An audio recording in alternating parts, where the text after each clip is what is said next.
ও যুবক, তুমি কি জানো এই দুনিয়ার জমিনে এত কোটি কোটি মুসলমান, 57টির উপরে মুসলিম রাষ্ট্র, 200 কোটির উপরে মুসলমান বর্তমানে পৃথিবীতে। বাংলাদেশের রাজধানীকে বলা হয় মসজিদের নগরী। বাংলাদেশে লক্ষ লক্ষ ওলামায়ে কেরাম হাফেজে কোরআন, লক্ষ লক্ষ মসজিদ থেকে প্রতি শুক্রবার জুমার আজান ধ্বনিত হয়, ঠিক কিনা বলেন? ওলামায়ে কেরাম মসজিদের মেম্বার থেকে কোরআনের কথা বলেন। পৃথিবী যেখান থেকে সূর্য উদিত হয়, যেখান থেকে সূর্য অস্তে যায়, এমন কোন মিনিট নাই পৃথিবীর জমিনে আজান বন্ধ আছে। প্রতিটা মিনিটে মিনিটে আল্লাহু আকবারের ধ্বনি হচ্ছে, আল্লাহু আকবার। পৃথিবীতে এত কোটি কোটি মুসলমান কিভাবে হলো? আগে তো মুসলমান ছিল না। আল্লাহ তাআলা পয়গম্বরকে মক্কার জমিনে পাঠিয়েছেন। ও আমার বন্ধু, প্রিয় হাবিব, আমি আল্লাহ আপনাকে যে কোরআন দিলাম, এই কোরআন দিয়ে আপনি মক্কার কাফেরদেরকে কোরআনের দাওয়াত দেন। 1450 বছর আগে আল্লাহ তাআলা নবী আমার রহমাতুল লিল আলামিনকে কোরআন দিয়া মক্কার জমিনে পাঠালেন।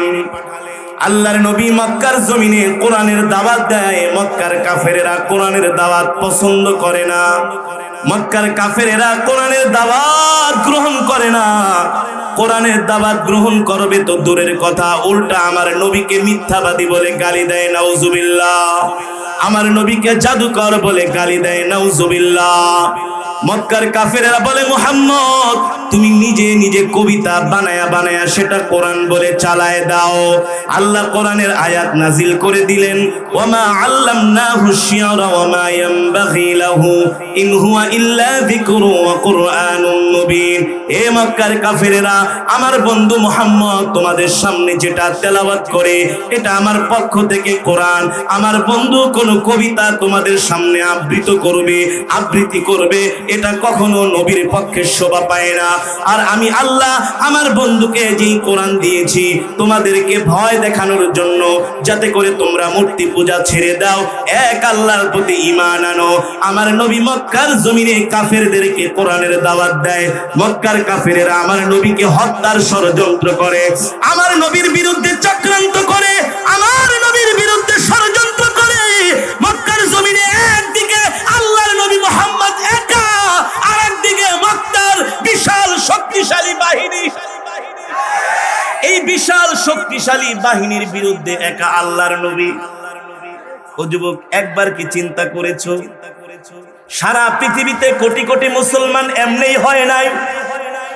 লক্ষ লক্ষ মসজিদ, মাদ্রাসা, খানকাহ এমনি হয় নাই। এত মুসলমান পৃথিবীর জমিনে হয়েছে আমার নবীর বুকের তাজা রক্তের মাধ্যমে। আল্লাহর নবী কোরআনের কথা বলার কারণে তায়েফের ময়দানে কাফেরেরা আমার নবীকে এমন ভাবে পাথর মেরেছে, নবীজির শরীর রক্তাক্ত হয়ে গেছে। পাথরের আঘাতে নবীজির শরীর ক্ষত বিক্ষত হয়েছে। আল্লাহর নবী একদিন ঘরের মধ্যে জামা খুলতেছেন। আম্মা জান আয়েশা রাদিয়াল্লাহু তাআলা আনহা আল্লাহর নবীর শরীরের দিকে তাকায় বলে, ওগো আমার প্রিয় স্বামী, ওগো আমার কলিজার টুকরা স্বামী, আল্লাহর নবী,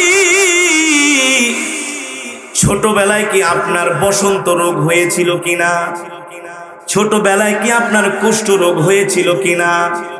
রাহমাতুল লিল আলামিন বলে, আয়েশা, আমার কুষ্ঠ রোগ বসন্ত রোগ হবে তো দূরের কথা, আমি এমন একজন আল্লাহর পয়গম্বর, আমার শরীর মুবারকের মধ্যে আল্লাহ মশা মাছি বসা হারাম করে দিয়েছে।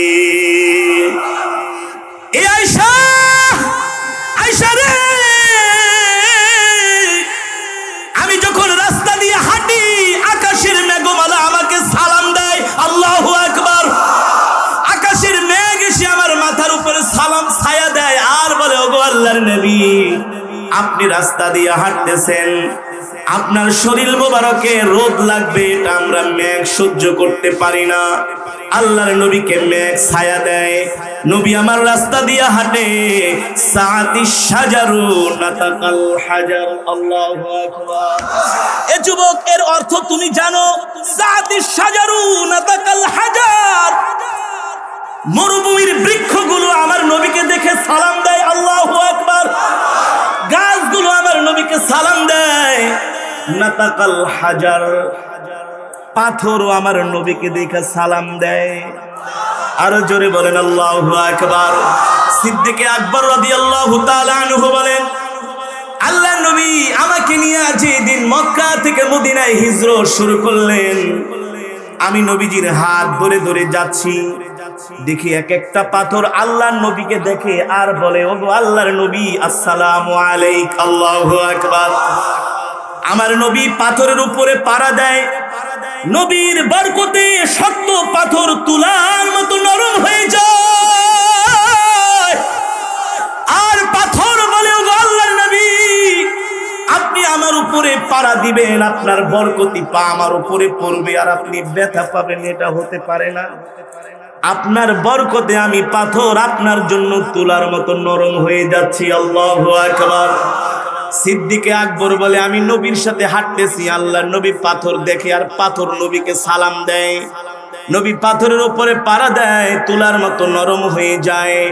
আমার একটু লোভ লাগলো, দেখি আমিও পাথরের উপরে পাড়া দিলে তুলার মতো নরম হয় কিনা। আবু বকর বলে, না না না, আমি যেই পাথরের উপরে পাড়া দেই তুলার মতো নরম হয় না। একটু হাঁটতে হাঁটতে নবী ক্লান্ত হয়ে গেলেন। আমি আল্লাহর নবীকে বললাম, ওগো নবীজি, আপনি আমাকে একটু খেদমত করার সুযোগ দেন। রহমাতুল লিল আলামিন বলল, আবু বকর, আপনি কি খেদমত করতে চান? আপনিও ক্লান্ত, আমিও ক্লান্ত। সিদ্দিক আকবর বলেন, ওগো আল্লাহর নবী, আমি চাই আপনাকে একটু কোলে তুলে নিতে, কিছুক্ষণ সময় আপনি বিশ্রাম নেন। আপনি ক্লান্ত শ্রান্ত হয়ে যাচ্ছেন, আপনার শরীর থেকে ঘাম ঝরতেছে, আমি সহ্য করতে পারি না, একটু অনুমতি দেন, আমি আপনাকে আমার কোলে তুলে নেই। সিদ্দিক আকবর বলেন, আমি আল্লাহর নবীকে আমার কোলে তুলে নিলাম, মনে হলো না আমার শরীরের মধ্যে আল্লাহর নবী উঠেছে। আল্লাহু আকবার। আল্লাহর নবী তুলার মতো পাতলা হয়ে গেছে। এটাই রব্বে কারীম আল্লাহ তাআলা আমার নবীকে বরকত দান করেছেন, ঠিক কিনা বলেন? কারণ ওই সময় যদি আমার নবীর শরীরের ওয়েট থাকে, তাহলে সিদ্দিক আকবরের কোলে নিতে কষ্ট হবে। সিদ্দিক আকবর বলে, আমি নবীজিকে কোলে নিলাম, আমার কাছে কোনো ভার মনে হয় না, আমি ক্লান্ত হই না, আমি পরিশ্রান্ত হই না। এবার পাথরের উপরে পাড়া দেই, দেখি পাথরটা তুলার মতো নরম হয়ে যায়। আল্লাহু আকবার। অনেকক্ষণ পথ আমি অতিক্রম করলাম, আবার আল্লাহর নবী আমার কোল থেকে নামলো। এবার আমি পাথরের উপরে পাড়া দেই, কিন্তু তুলার মতো পাথর নরম হয় না। আগে তুলার মতো পাথর নরম হয়েছে, এটা আমার কারণে নয়, এটা আল্লাহর নবীর বরকতে, ঠিক কিনা বলেন? এই কারণে আল্লাহ কোরআনে বলেছেন, ওয়া মা আরসালনাকা ইল্লা রাহমাতাল লিল আলামিন। আল্লাহ বলে, ও নবী, আমি আল্লাহ আপনাকে সমগ্র বিশ্ববাসীর জন্য রহমত করে সৃষ্টি করেছি।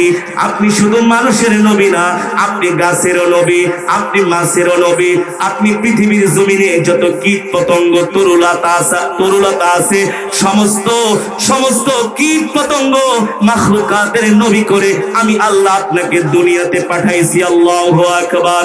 হাবিবে কিবরিয়া রাহমাতুল লিল আলামিন মক্কা থেকে হিজরত করে যখন মদিনায় গেলেন, নবীজি একটা খেজুর গাছের সাথে ট্যাগ লাগায়া কোরআনের বয়ান করতেন।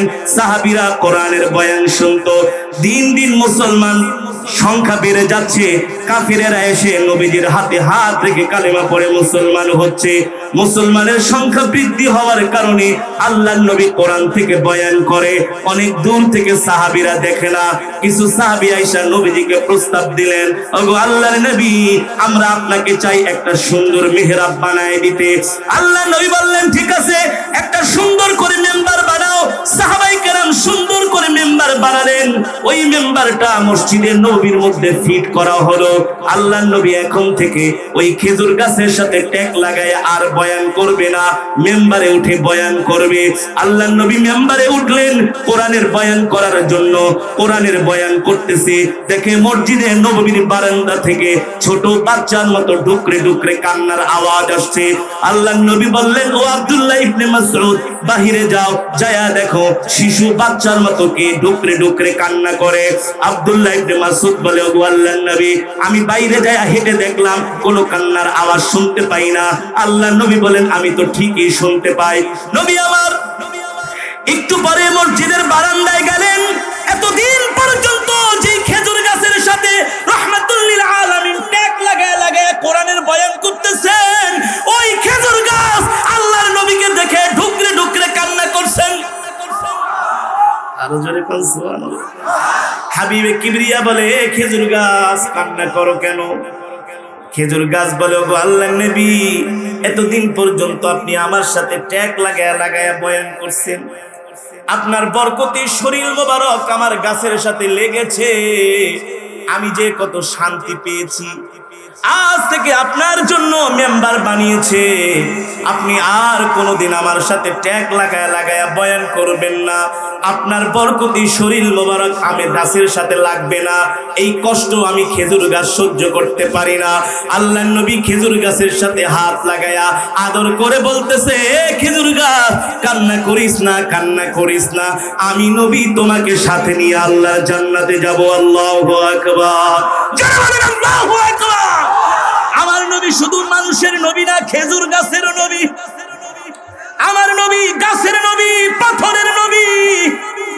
সাদিস শাজারু নাতাকাল হাজার। এই যুবক, যেই নবীকে আল্লাহ দুনিয়াতে পাঠাইছেন সমগ্র বিশ্ববাসীর জন্য রহমত করে, ওই নবী মক্কার জমিনে কোরআনের দাওয়াত দেয়, আর মক্কার কাফেরেরা আমার নবীকে পাথর মেরে রক্তাক্ত করে। যুবক, তোমরা মনে করেছো সারা পৃথিবীতে এত মুসলমান, এত ওলামায়ে কেরাম? না না না, এই পৃথিবীতে কোনো মুসলমান ছিল না। এত মুসলমান, এত মুসলমান কচুরি পানার মতো এদেশে ইসলাম ভেসে আসে নাই। এদেশে ইসলাম ভেসে এসেছে আল্লাহর নবীর রক্তের মাধ্যমে, সাহাবায়ে কেরামের রক্তের মাধ্যমে, ওলামায়ে কেরামের রক্তের মাধ্যমে এদেশে ইসলাম এসেছে। এদেশে ইসলাম অনেক দামি, ঠিক কিনা বলে? তুমি যদি মনে করো মরা গাছের মতো, গাছ যেমন ধাক্কা মারলে গাছ পড়ে যায়, ইসলামটাকে ধাক্কা মারবা পড়ে যাবে, এটা তোমার ভুল ধারণা, ভুল ধারণা।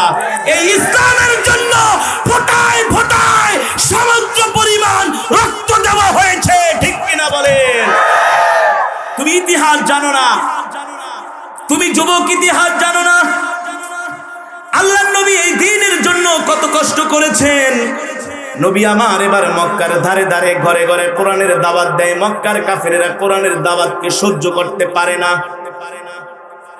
মক্কার leader Abu Jahl, Utba, শাইবা, Abu Lahab, Abu Sufian, Walid ইবনে মুগীরা, শাইবা সহ 5 জন বড় বড় লিডার চাচা আবু তালিবের বাড়িতে আসলো। আর এসে বলল, আবু তালিব, আমরা আপনাকে সম্মান করি, শ্রদ্ধা করি, ভালোবাসি, কিন্তু ভাতিজা মুহাম্মদ আমাদের বিরুদ্ধে যেমন করে লেগেছে, এভাবে যদি আমাদের ভাতিজা মুহাম্মদ আমাদের ধর্মের বিরুদ্ধে তার ধর্মকে প্রচার করে, আর কিছুদিন পরে মক্কার জমিনে একজনও কাফের খুঁজে পাওয়া যাবে না। সব কাফের গুলো কালেমা পড়ে মুসলমান হয়ে যাবে। আল্লাহু আকবার। চাচা আবু তালিব বলে, আবু জেহেল, তাহলে আমি কি করব? আবু জেহেল বলে, শোনেন আবু তালিব, ভাতিজাকে বলেন কোরআনের দাওয়াতটা বন্ধ করে দিতে। কিসের দাওয়াত? কিসের দাওয়াত? কোরআনের দাওয়াত বন্ধ করতে বলেন, কালেমার দাওয়াত বন্ধ করতে বলেন। চাচা আবু তালিব বলে, ঠিক আছে, তোমরা তোমাদের কথাগুলো বললা, আমি ভাতিজা রাত্রবেলা বাসায় আসুক, আমি তার সাথে আলাপ করব। আবু জেহেল বলল, আবু তালিব শোনেন, শোনেন, ভাতিজা যদি মক্কার নেতৃত্ব চায়, আমরা তাকে মক্কার নেতা বানায় দিব। যদি সুন্দরী কন্যা চায় মক্কার সুন্দরী কন্যাকে মুহাম্মাদের ঘরে পাঠায় দিব, যদি সম্পদ চায় সব সম্পদের মালিকানা তাকে দিয়া দিব। তারপরেও বলেন ভাতিজাকে কোরআনের দাওয়াত বন্ধ করতে। চাচা আবু তালিব বলে, হে আবু জেহেল, যাও যাও, তোমার কথাগুলো আমি শুনলাম, রাত্রবেলা ভাতিজা আসুক, আমি ভাতিজার সাথে আলাপ করি। লিডারেরা চলে গেল। রাত্রবেলা আল্লাহর নবী ঘরে আসলেন। চাচা আবু তালিব আল্লাহর নবীকে ডাকলেন, ও মুহাম্মদ, তাআল হিনা ইজলিস হুনা। ও মুহাম্মদ, আমি তোমাকে কিছু কথা বলার জন্য ডেকেছি। হাবিবে কিবরিয়া রাহমাতুল লিল আলামিন বলে, চাচা আপনি আমাকে কেন ডেকেছেন?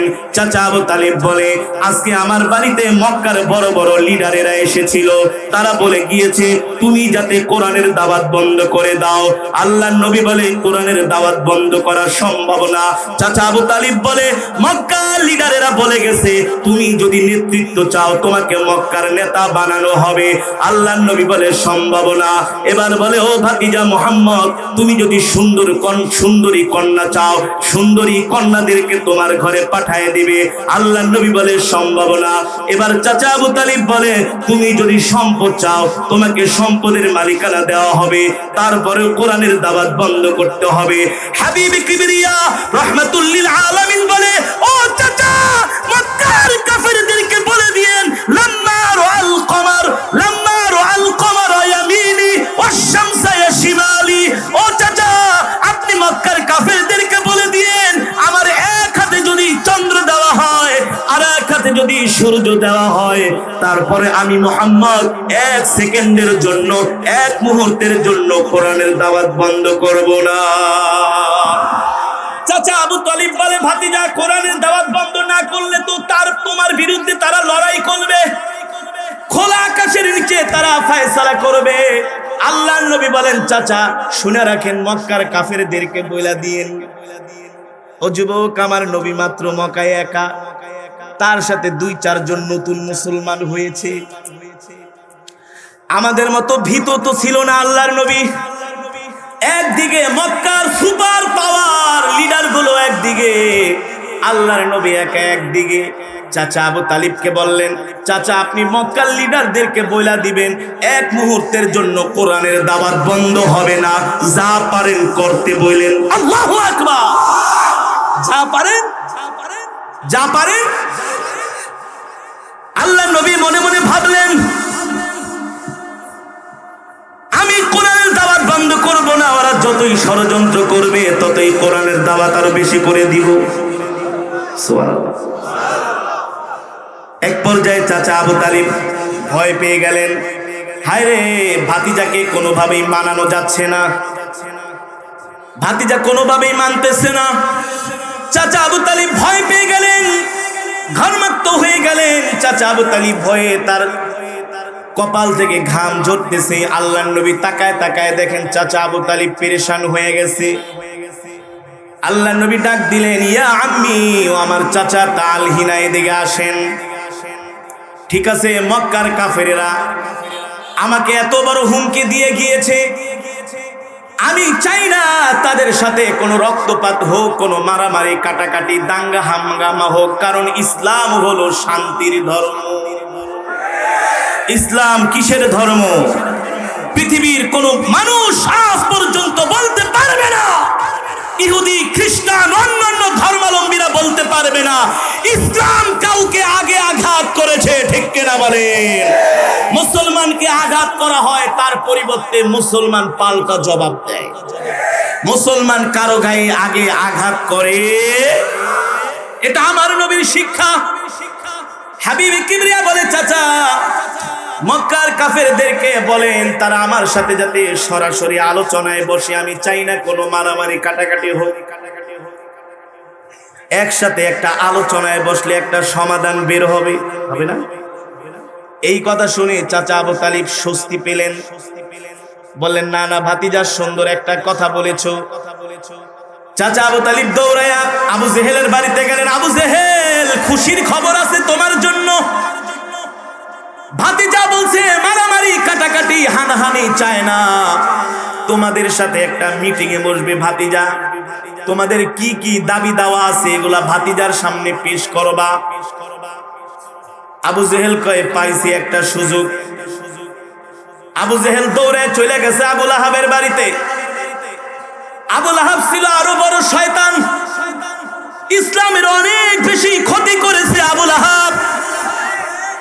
দুই শয়তান একসাথে হয়েছে, আবু লাহাব আর আবু জেহেল। আবু জেহেল বলে, আবু লাহাব রে, ভাতিজা যেহেতু আমাদের সাথে একটা মিটিং এ বসার জন্য ইচ্ছা প্রকাশ করেছে, আমরা এমন কিছু শর্ত দেই ভাতিজাকে মিটিং এর মধ্যে, যে শর্তগুলো ভাতিজা মানতে বাধ্য হয়, আর ওই শর্তগুলো যদি ভাতিজা মানে তাহলে ভাতিজা মক্কার জমিনে আর কোরআনের দাওয়াত দিতে পারবে। আমার নবী কেমন নেতা ছিল, আমার নবী কেমন প্রেসিডেন্ট ছিল, আল্লাহু আকবার। আমার নবী কেমন যোগ্য নেতা ছিল, ভালো করে খেয়াল করো। মক্কার কাফেরেরা বলে আমরা শর্ত দিব 5টা, যদি ভাতিজা মানে তাহলে মিটিং এ বসবো। চাচা আবু তালিব আয়েশা বলে, মুহাম্মদ, মক্কার লিডারেরা বলেছে তোমাকে শর্ত দিবে 5টা। কয়টা? কয়টা? আল্লাহ নবী বলে, চাচা মক্কার কাফেরেরা আমাকে 5টা শর্ত দিবে, যদি আমি 5টা শর্ত মানি আমি তাদেরকে মাত্র 5টা শর্তের পরিবর্তে একটা শর্ত দিব। কয়টা? সুবহানাল্লাহ কবেন না? কয়টা? কয়টা? তারা দিবে 5টা, আমি দিব। চাচা আবু তালিব নিজেই খুশি হয়ে গেছে। 5টা শর্ত যদি মক্কার লিডারেরা দেয় আর আমার ভাতিজা একটা শর্ত দিবে, তাইলে তো মক্কার কাফেরেরা অবশ্যই খুশি। খুশি না? চাচা আবু তালিব দৌড়ায় চলে আসছে। আয়েশা বলে, আবু জেহেল, আবু লাহাব, খুশির খবর আছে, বের হও। আবু জেহেল ছিল বুড়া, একটা লাঠি ভর করে আইছে। কি আবু তালিব, কি খবর নিয়ে আসছেন? বলে, ভাতিজা বলছে তোমরা 5টা শর্ত দিবা, তোমাদের 5টা শর্ত মানবে, কিন্তু তোমাদের 5টা শর্তের পরিবর্তে ভাতিজারও শর্ত আছে। আবু জেহেল ভয় পেয়ে গেছে, আবার 5টার পরিবর্তে 10টা দিয়া মোহাম্মদ বসে থাকে। এই কথা শোনার পরে আবু জেহেল কয়, আবু তালিব কয়টা? কয়টা? 10-12টা নাকি, না 20টা, না 30টা? ভাতিজা তো কম শর্ত দিতে জানে না, কারণ ভাতিজার মাথায় যে বুদ্ধি এটা তো আবু জেহেলও জানে। আল্লাহ নবী, এটা কি আবু জেহেলও কি? নবীজির প্রজ্ঞা, মেধা, যোগ্যতা, নেতৃত্বের গুণাবলী সম্পর্কে আবু জেহেল শর্ত আমরা দিব 5টা, ভাতিজা আবার 1-1.5 ডজন দিব নাকি? আবু তালিব বলে, না রে আবু জেহেল, তোমরা ভাতিজাকে শর্ত দিবা 5টা, আর তার পরিবর্তে ভাতিজা তোমাদের শর্ত দিবে। এই কথা শোনার পরে মনে হয় আবু জেহেলের যৌবন ফিরাইছে, লাভ দিয়া দাঁড়ায় গেছে। বলে, কি বলো আবু তালিব, বলো কি? মাত্র 5টা শর্তের পরিবর্তে একটা শর্ত। আবু জেহেল আবু লাহাবের দিকে ইঙ্গিত করে, কি রে আবু লাহাব? আরে বেটা, ভাতিজারের শর্ত 5টা দিব, সে যদি 5টা মানে, আমরা একটা শর্ত না মানলে তো আমরা মানুষেরই বাচ্চা না। কিসের বাচ্চা না? আবু জেহেলকে আবু তালিব এত দেরি নাই, ভাতিজাকে বলো কবে মিটিং এ বসবে। আবু তালিব বলে, আবু জেহেল রে, তুই তো কথায় কথায় মিথ্যা কথা বলোস, তোর কথা বিশ্বাস করি না। কয়, আবু তালিব এবার একটু বিশ্বাস করে দেখো, বহুত মিথ্যা কথা বলছি। মানবানি। বলে, ভাতিজা যদি 5টা শর্ত মানে, আমরা একটা অবশ্যই শর্ত মানব। চাচা আবু তালিব কয়, লেখ শর্তগুলা। কি কর? শর্ত লেখ। আবু জেহেলকে আবু লাহাব প্রথম যে শর্তটা লেখবা, এটা আমার পক্ষ থেকে লেখো। বলে, কি শর্ত? বলে, ভাতিজা খালি আমাকে মূর্খ বইলা গালি দেয়, কারণ আবু জেহেলের নাম ছিল আবাল হিকাম, এখনকার আবু জেহেল মূর্খের বাবা, বুঝেন না?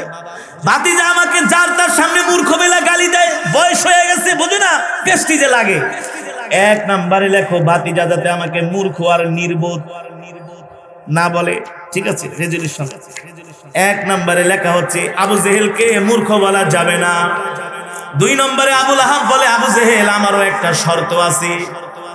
আবু জেহেলকে আবার, তোর কি শর্ত? আবু লাহাব বলে, 2 নম্বরে লেখো, ভাতিজা ওই যে কাবার চত্বরে রাত্রবেলা দাঁড়ায় দাঁড়ায় কোরআনের তেলাওয়াত করে।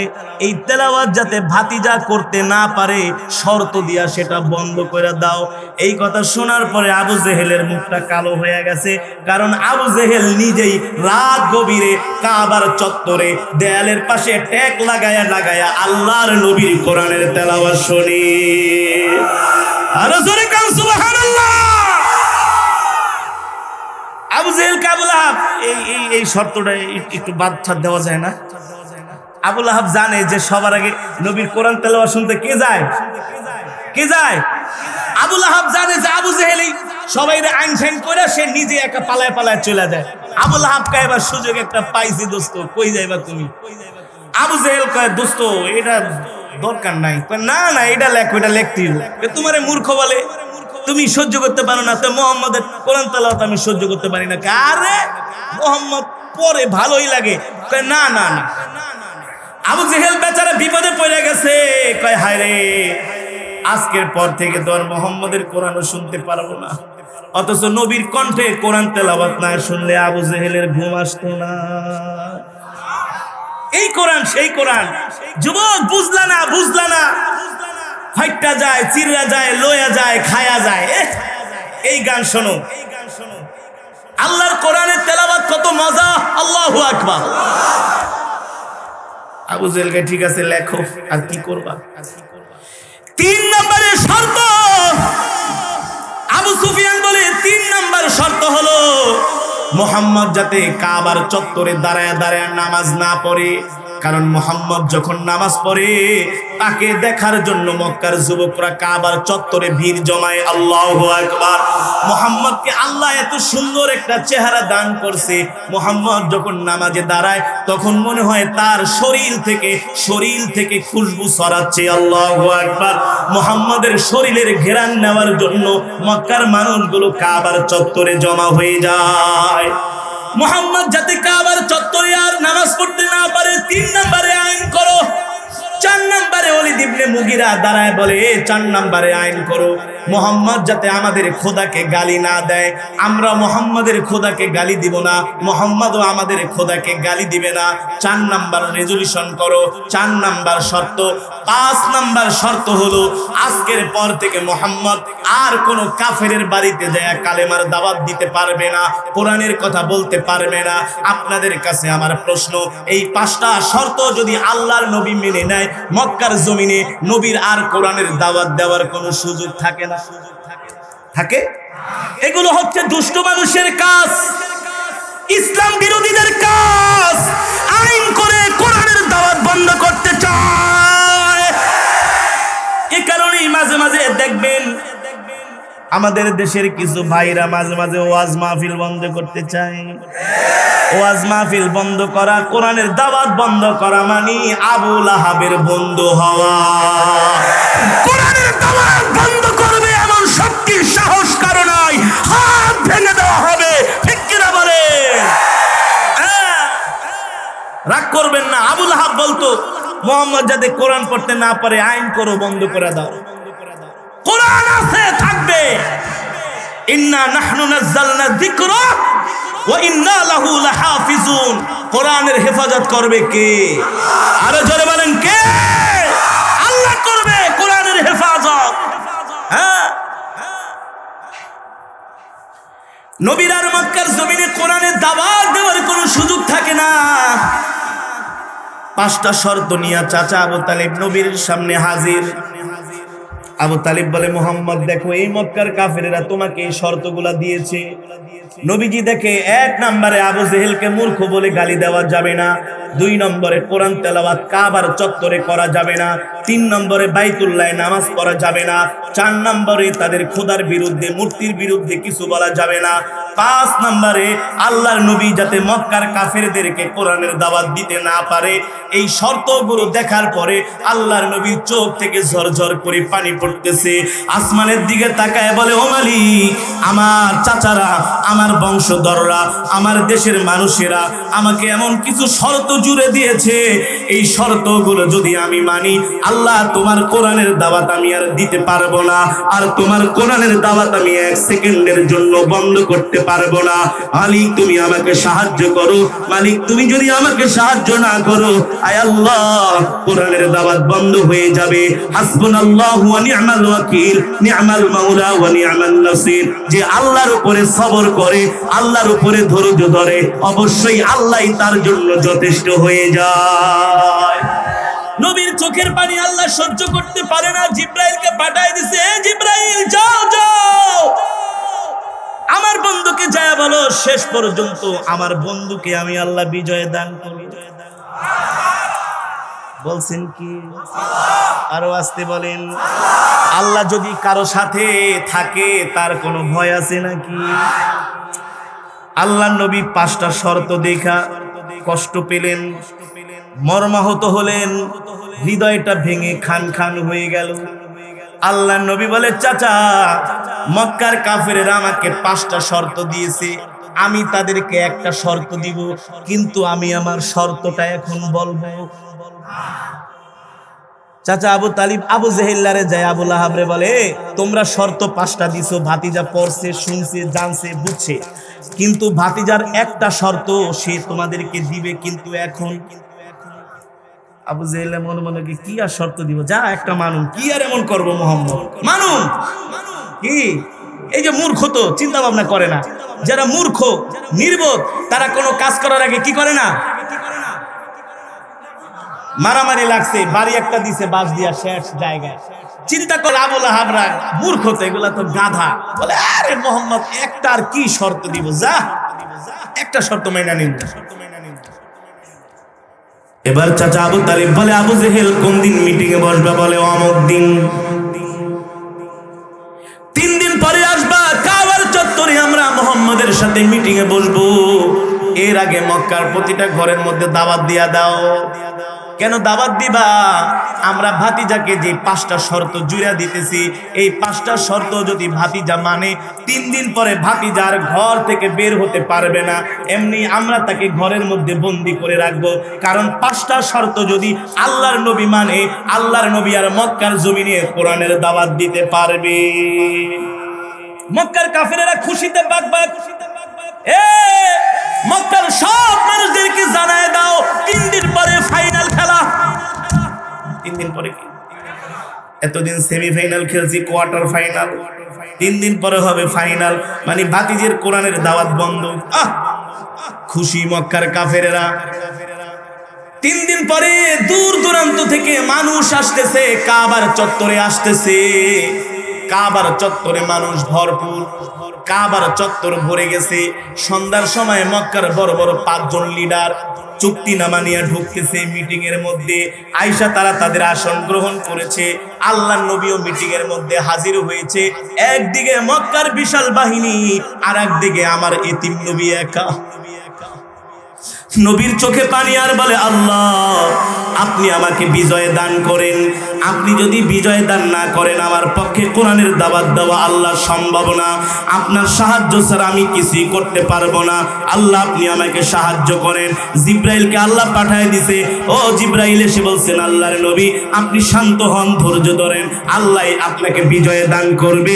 আপনার শর্তের সামনে কথা বলতে মক্কার কাফেরেরা সাহস করবে না। আল্লাহু আকবার। নবীজি মিটিং এ বসলেন। আবু জেহেল কয়, ভাতিজা তুমি শর্ত যেহেতু একটা দিবা, তোমারটাই আগে কও, কারণ আমাদের তো 5টা বলতে কি লাগবে, কি লাগবে? আল্লাহ নবী কয়, না না আপনারা মুরব্বী মানুষ, আপনারা আগে বলেন। আপনারা কি মুরব্বী মানুষ, বলেন চাচা বলেন। আবু জেহেলকে দেখছো, ভাতিজা কত ভালো মানুষ। আরে আবু লাহাব কয়, আবু জেহেল বলছিলাম না ভাতিজা আলামিন, এমনি উপাধি দিছে মিয়া, বুঝো না? ভাতিজাটা কাদের খুব ভালো। তুমি ক ভাতিজা, আল্লাহ তোমরা মুরব্বী, আপনারা আগে বলেন। এবার আবু জেহেল শরীরের জামা কাপড় ঝাড়া ঠাড়া দিয়ে লাড়ি লয়ে খাড়ায় কয়, ভাতিজা 1 নম্বরের শর্ত হইল তোমার হাতে ধরে আমাকে আর মূর্খ বলে গালি দিও না। শরম পাই, লজ্জা পাই। আল্লাহর নবী বলে, চাচা আমি তো আপনাকে মূর্খ বইলা গালি দেই না, আমি আপনাকে কেন গালি দেই বৎসনা করি, আপনি মাটি দিয়া মূর্তি বানায় খের কুটা দিয়া সেটাকে আপনি পূজা করেন, এই করেন, আমি নিষেধ করি। এসব বলে ঠলো না, পেস্টিজে লাগে। আল্লাহ নবী বলে, মানলাম। দ্বিতীয় আবু লাহাব দাঁড়ায় গেছে, ভাতিজা আজকের পর থেকে তুমি কাবার চত্বরে কোরআন পড়বা না। বলে, কেন কোরআন পড়বো না? আবু লাহাব বলে, তুমি যখন কোরআন পড়ো আমাদের ছেলেরা আইসা তোমার কোরআন তেলাওয়াত শুনে, শুধু আমাদের ছেলেরা একা শুনে নাই, যে আবু জেহেলও আসে। আবু জেহেলকে মান সম্মান যা আছে সব প্লাস্টিক, কিচ্ছু আর রাখলো না, কিচ্ছু রাখলো না। এবার 3 নম্বরে আবু সুফিয়ান দাঁড়ায় বলে, ভাতিজা আজকের পর থেকে তুমি কাবার চত্বরে আর নামাজ পড়বা না। বলে, কেন নামাজ পড়বো না? বলে, তুমি যখন কাবার চত্বরে নামাজ পড়ো এই দৃশ্য দেখার জন্য মক্কার কাফেররা একত্রিত হয়ে যায়, তোমার শরীর থেকে ঘ্রাণ ছড়ায়, খুশবু ছড়ায়, তোমার শরীরের ঘ্রাণ নেওয়ার জন্য মক্কার সব যুবকেরা তোমার পিছনে পিছনে ছুটে। 4 নম্বর শর্ত হলো, ভাতিজা আজকের পর থেকে তুমি আমাদের খোদাকে আর গালি দিবা না। এটা মানতে পারি না। আল্লাহ নবী বলে, ঠিক আছে যান, দিব না গালি। 5 নাম্বার কি বলবেন বলেন? বলে, 5 নাম্বার শর্ত হলো তুমি আর তাবলীগ করতে পারবা না। তাবলীগ মানে, কিছু মানুষ আছে তাবলীগের কথা শুনলে শরীরে চুলকায়। আরে বেটা, তাবলীগে কি তোর বাপেরটা খায় না তোরটা খায়? নিজের পকেটের টাকা খরচ করে কোরআনের দাওয়াত দেয়। আজকে তাবলীগ জামাতের কারণে লক্ষ লক্ষ যুবক আজকে দ্বীনের পথে চলে আসছে, ঠিক কি না বলে? আজকে তাবলীগ জামাতের কারণে লক্ষ লক্ষ যুবক দ্বীনের পথে। এই তাবলীগ নতুন তাবলীগ না, আল্লাহর নবীর জামানা থেকে আল্লাহর নবী কোরআনের দাওয়াত দিছে। বর্তমান তাবলীগেরাও কোরআনের দাওয়াত দেয়। 3 দিনের জন্য চরমনার ময়দানে যাও, তোমার জীবন পরিবর্তন হয়ে যাবে, হবে হবে হবে হবে। তোমার মতো কত সন্ত্রাস, কত মাস্তান 3 দিন চরমনার ময়দানে যায় সিগারেটের প্যাকেট ফালায়া, 60 কীর্তন খোলা নদীতে ফালায় দেয়া, পাগড়ি মাথায় দিয়েছে, পাঞ্জাবি লাগাইছে। এখন দেখলে মনে হয় না, হাত রাস্তা দিয়ে হাঁটলে মনে হয় আল্লাহর পাগল যাচ্ছে, ঠিক কি না বলে? এগুলাই দাওয়াত, দাওয়াত তাবলীগ, এগুলাই দাওয়াতের কাজ। কেউ জিকিরের মাধ্যমে দাওয়াত দেয়, কেউ মাদ্রাসার মাধ্যমে দাওয়াত দেয়, কেউ খানকার মাধ্যমে দাওয়াত দেয়, কেউ তাবলীগে যায় গাট্টি নিয়ে, আবার কেউ চরমনায় যায়। সবগুলাই দাওয়াত। সবগুলাই কি? এই ওয়াজ মাহফিল ও দাওয়াত। আজকে যদি এখানে ওয়াজ মাহফিল না হতো, আপনারা হাজার হাজার মানুষ আসতেন না, খুঁজেও পাওয়া যাইতো না, জিলাপি বিরিয়ানির প্যাকেট দিয়েও পাওয়া যাইতো না। কেন এসেছেন? কেন এসেছেন? কোরআনের মহব্বতে, আল্লাহর মহব্বতে এসেছেন। এটাও দাওয়াত, এটাও তাবলীগ, ঠিক কিনা বলেন? বিভিন্ন পন্থায় বিভিন্ন ভাবে মানুষদের মাঝে কোরআনের দাওয়াত কৌশলে পৌঁছে দিতে হবে, ঠিক কিনা বলেন? এবার মক্কার কাফেরেরা বলে, ভাতিজা আজকের পর থেকে তুমি কোনো মানুষের বাড়িতে যায় কোরআনের কথা বলবা না, কোনো কাফেরকে কোরআনের দাওয়াত দিতে পারবা না, কোনো মূর্তি পূজককে তুমি আল্লাহর দিকে ডাকতে পারবা না। আল্লাহর নবী তাদের 5টা শর্ত শুনলেন। শোনার পরে আমার কলিজার টুকরা নবী দাঁড়ায় গেলেন, ও আমার চাচারা, ও আমার সম্মানিত চাচারা, মক্কার লিডারেরা, আপনারা আমাকে 5টা শর্ত দিয়েছেন। আমি যদি আপনাদের 5টা শর্ত মানি, আপনারা আমার একটা শর্ত মানবেন কিনা? আবু জেহেল দাঁড়ায়, ভাতিজা কেন মানবো না? এটা তো আগেই বলেছি, তোমার 5টা শর্তের পরিবর্তে আমাদের 5টা শর্ত যদি তুমি মেনে নাও, আর ওই 5টার পরিবর্তে আমরা যদি একটা শর্ত না মানি, তাহলে তো আমরা মানুষের বাচ্চা না। কিসের বাচ্চা না? রহমাতুল লিল আলামিন বলে, চাচা আবু জেহেল আপনার কথা আমি বিশ্বাস করি না। আবু জেহেলকে কেন করো না? আপনি না বলছিলেন আকাশের চাঁদ 2 খণ্ড করতে পারলে আপনি কালেমা পড়বেন। আমি তো চাঁদ 2 খণ্ড করে দেখাইছি, কালেমা পড়েন নাই, তার মানে আপনি মিথ্যা কথা বলেন। কি করেন? আবু লাহাবকে, ঠিক আছে আবু জেহেলের পক্ষ থেকে আমি বলতেছি, তুমি তোমার শর্তটা মানো, বলো, আমরা মানবো। আল্লাহর নবী বলে, আবু লাহাব তোমারও বিশ্বাস করি না, তুমি আমাকে আল আমিন উপাধি দিয়েছো, আলামিন বইলা ডাকো, ঠিক আছে ঠিক আছে মহব্বত করো, কিন্তু বিশ্বাস করি না তুমিও মুনাফিক। কারণ মুনাফিক বারবার ওয়াদা দেয় আর বারবার ভঙ্গ করে, এটা মুনাফিকের আলামত। ওলীদ ইবনে মুগীরা বলে, ভাতিজা আমি দায়িত্ব নিয়ে বলছি, শর্ত বলো আমরা মেনে নিব, কিন্তু আল্লাহ নবী এখনো শর্তটা গোপন রেখেছেন। কি রেখেছেন? গোপন রেখেছেন। এবার চূড়ান্ত পর্যায়ে সাইবা দাঁড়ায় বলে, ভাতিজা আমি তোমার সাথে ওয়াদা দিলাম, তুমি তোমার শর্ত বলো। আমরা অবশ্যই, তুমি 5টা মানলে আমরা একটা অবশ্যই মানবো। আল্লাহর নবী রাহমাতুল লিল আলামিন আকাশের দিকে তাকায় বলে, আল্লাহ আমাকে সাহায্য করো। আল্লাহর নবী দাঁড়ায় গেলেন আর বললেন, এ মক্কার যুবকেরা তোমরা সাক্ষী থাকো, মক্কার জনগণ তোমরা সাক্ষী থাকো। আমাকে মক্কার লিডারেরা 5টা শর্ত দিয়েছে, আমি যদি তাদের 5টা শর্ত মানি, তারা বলছে আমার একটা শর্ত মানবে। আগে আমি আমার শর্তটা তাদেরকে বলতেছি, তারা যদি আমার একটা শর্ত মানে, আমিও তাদের 5টা শর্ত মানবো। আবু জেহেল বলে, এত কথা ঘুরায়ও না, তাড়াতাড়ি শর্তের কথা বলো, বাড়িতে যেতে হবে, রাত হয়ে গেছে, ঘুমাইতে হবে। আল্লাহর নবী বলে, আবু জেহেল শুনে রাখো, আমার একটা শর্ত হলো, তোমরা এই মুহূর্তে এই মজমার মধ্যে যত লিডার আছো, যত কাফের আছো, এই মুহূর্তে তোমরা সকাই সমস্বরে আওয়াজ করে বলবা, লা ইলাহা ইল্লাল্লাহু মুহাম্মাদুর রাসূলুল্লাহ। আল্লাহু আকবার।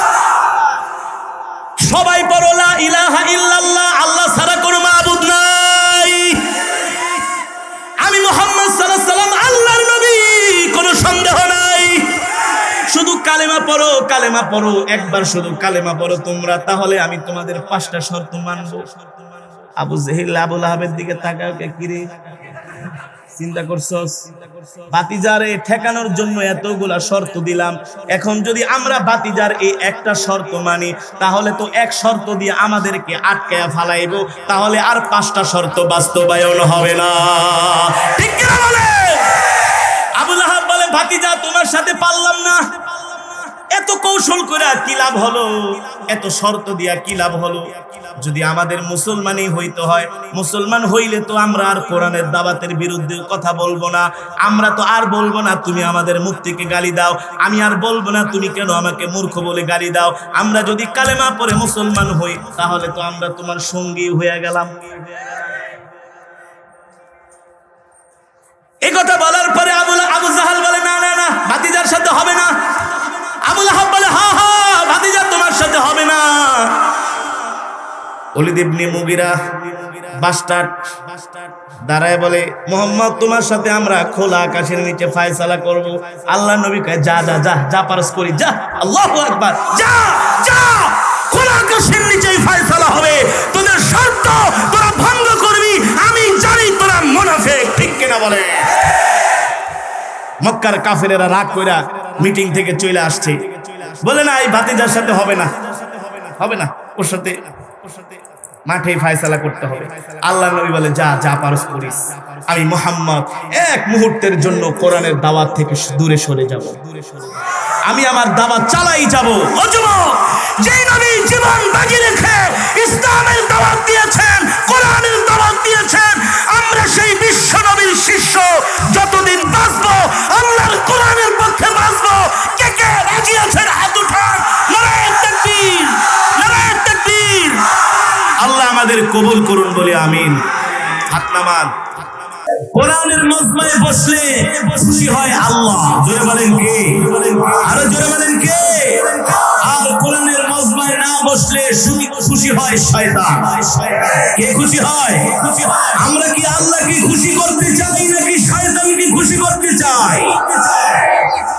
আল্লাহকে না, শয়তান এখন পিছন থেকে ডাকতেছে, দোস্ত চলে আসো, চলে আসো, কেরাত শুনছো, অনেক সওয়াব পাইছো। কি পাইছো? অনেক সওয়াব পাইছো, আর দরকার নাই। এখনো 3টা সিগারেট বাকি আছে, চলো টাঙ্গা বাসায়, চলো টাঙ্গা বাসায়।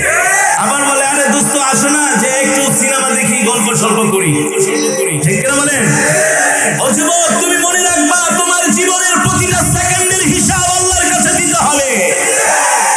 তুমি তোমার মূল্যবান সময়গুলো কিভাবে অতিবাহিত করেছো, তুমি তোমার সময়গুলো কোন কাজে ব্যয় করেছো, একটা সেকেন্ডের হিসাব না দিয়া হাসরের মাঠে এক কদম আগাইতে পারবে না।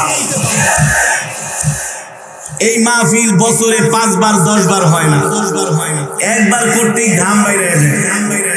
আমাদের পিছনে ঘুরতে ঘুরতে বৃদ্ধ বয়সটা হচ্ছে একটা নারিকেলের মতো, জুনা নারকেল, এটা লড়েও না চড়েও না। অজু একটা করছে 10 মিনিটে শেষ।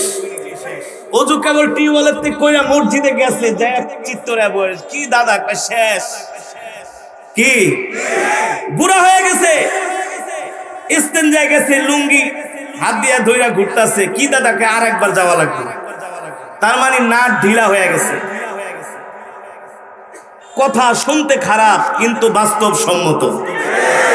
যুবক, তোমার যৌবন নষ্ট হয়েছে ডাব নারকেলের মতো, ভালো করে খেয়াল করো। এই যৌবন বয়সে তুমি আকাম কুকাম করবা, আর বৃদ্ধ বয়সে যে হাজী সাহেব হয়ে যাইবা, এর একেবারে আল্লাহ কবুল করে নেবে। এতই সহজ, এতই সহজ। হ্যাঁ, রব্বে করিমের কাছে যৌবনের ইবাদত সবচেয়ে বেশি পছন্দ, ঠিক কিনা বলেন? যৌবন কালের ইবাদত আল্লাহর কাছে সবচেয়ে বেশি পছন্দনীয় ইবাদত। তুমি যৌবন বয়সে যেভাবে ইবাদত করতে পারবা, বৃদ্ধ বয়সে সেভাবে ইবাদত করতে পারবা। এই কারণেই যুবক, আমি তোমাদের সামনে কোরআনে কারীমের তেলাওয়াত করেছি। আমি বলছি না, আল্লাহ নিজেই বলেন,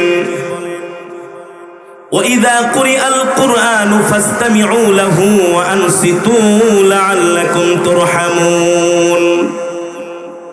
যখন তোমাদের সামনে কোরআন পড়া হয়, তখন তোমরা চুপ করে কান লাগিয়ে কোরআন শোনো, এতে করে আমি আল্লাহ তাআলা তোমাদের উপর রহমত নাজিল করব। সুবহানাল্লাহ। অন্য আয়াতে আল্লাহ রাব্বুল আলামিন বলেন, ইন্নামাল মুমিনুনা আল্লাযীনা ইযা যুকিরাল্লাহু ওয়াজিলাত কুলুবুহুম ওয়া ইযা তুলিয়াত আলাইহিম আয়াতুহু যাদাতুহুম ঈমানা। এখানে ঈমানদারের একটা গুণের বর্ণনা করা হয়েছে। ঈমানদারের সামনে যখন কোরআনের তেলাওয়াত হয়, আল্লাহর ভয়ে ঈমানদারের অন্তরটা, আল্লাহর ভয়ে ঈমানদারের অন্তরটা প্রকম্পিত হয়, আল্লাহর ভয়ে অন্তরটা কাঁপতে থাকে, অন্তরের মধ্যে জালজালা পয়দা হয়ে যায়, কম্পন সৃষ্টি হয়ে যায়। কোরআনের তেলাওয়াত শুনি আর বলে, আল্লাহ কত সুন্দর তোমার কালাম, কত সুন্দর তোমার কোরআন। আল্লাহর কোরআন শুনে বান্দা যখন বলে আল্লাহু আকবার, আল্লাহ তুমি বড়, তুমি বড়, আল্লাহ বলে, বান্দা রে তুই আমার কোরআন শুনে আমার প্রশংসা করছস, আমি বড়, আমি বড়, আমি বড়, আমি আল্লাহ তোকে বড় বানায় দিলাম। আল্লাহু আকবার। বান্দা যখন কোরআন শুনে বলে সুবহানাল্লাহ, আল্লাহ বলে, বান্দা রে তুই আমার প্রশংসা করতেছস, আমি মহান, আমি মহান, আমি পবিত্র।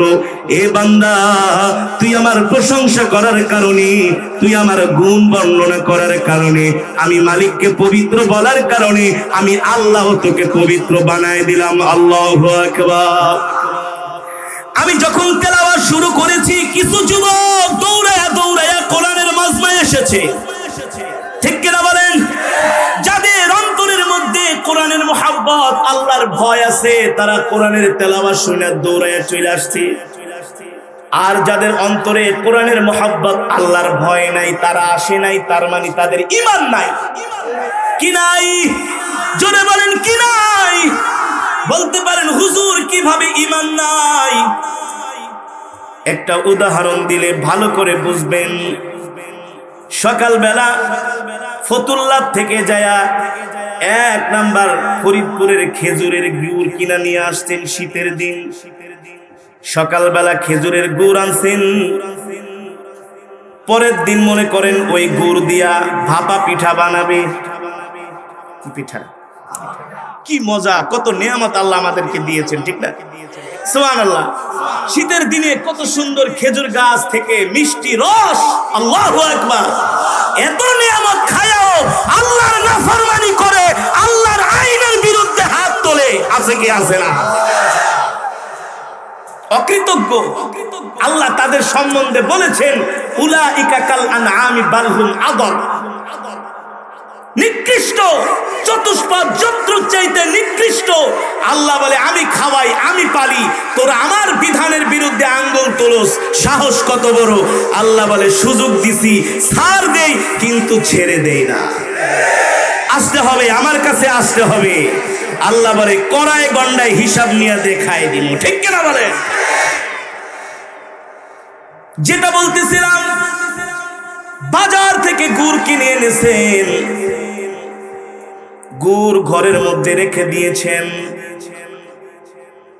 পরের দিন সকালবেলা উঠে দেখেন হাজার হাজার পিঁপড়া লাইন ধরে ধরে খেজুরের গুড় খাচ্ছে। কথা কন। আপনি কি পিঁপড়াকে মাইকিং করেছিলেন?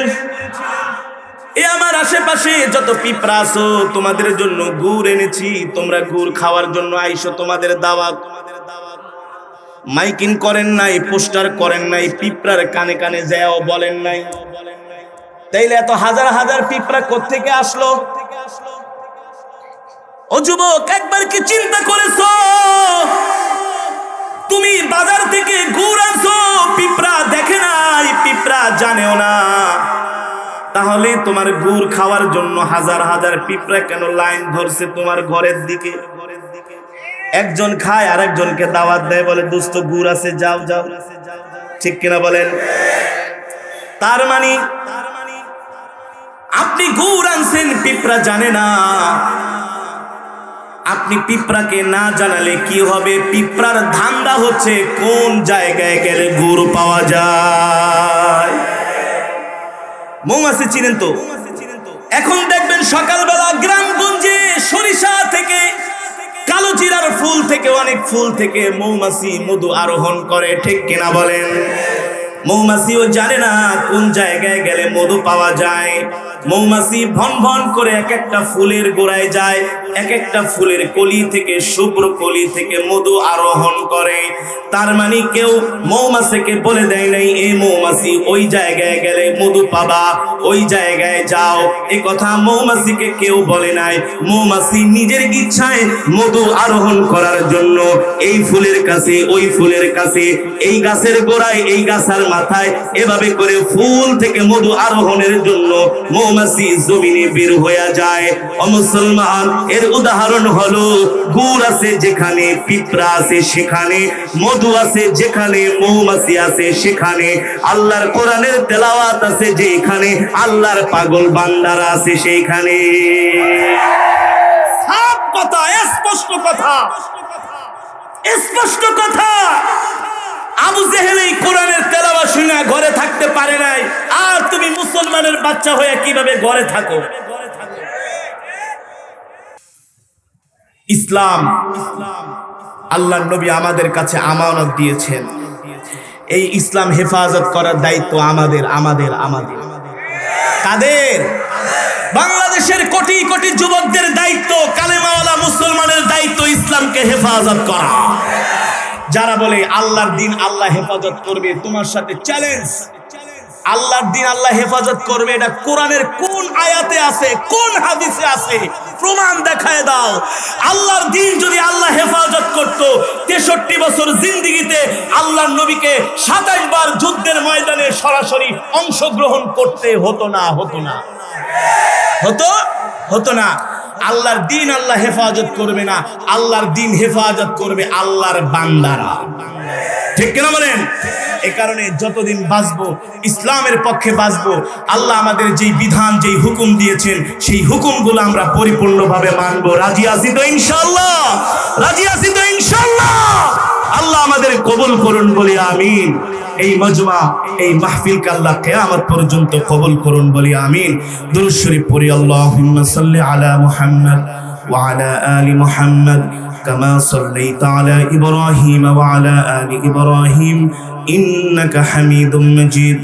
আল্লাহুম্মা বারিক আলা মুহাম্মদ ওয়া আলা আলি মুহাম্মদ কামা বারাকতা আলা ইব্রাহিম ওয়া আলা আলি ইব্রাহিম ইন্নাকা হামিদুম মাজিদ। আজকের এই মাহফিল এসরোটেক্সের মালিক শ্রমিকদের যৌথ উদ্যোগে অত্র এলাকাবাসী আপনারা সকলেই মিলে আজকের মাহফিলের আয়োজন করেছেন। যারা এই মাহফিলের আয়োজন করেছেন